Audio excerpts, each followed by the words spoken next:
So what you can also do directly from Adobe Bridge is go ahead and load files as Photoshop layers directly.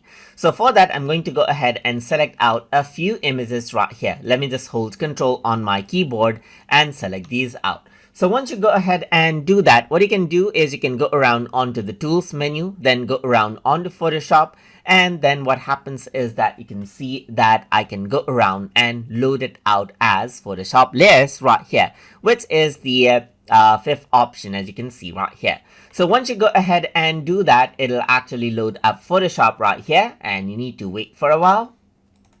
And then it loads up, as you can see right here. So just like this, it has loaded up the images right here, as you can see, and it's loaded up as layers. So you can see that it is loading right here, just like this.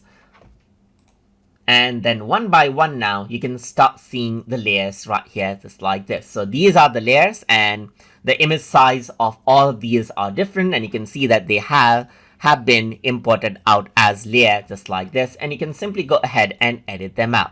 So if you want to go ahead and then, let's say for example, bring in elements and bring them out as layers and edit in Photoshop, then this is simply what you can do.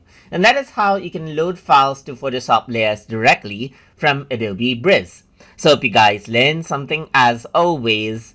And as always, please like, comment, share, and subscribe.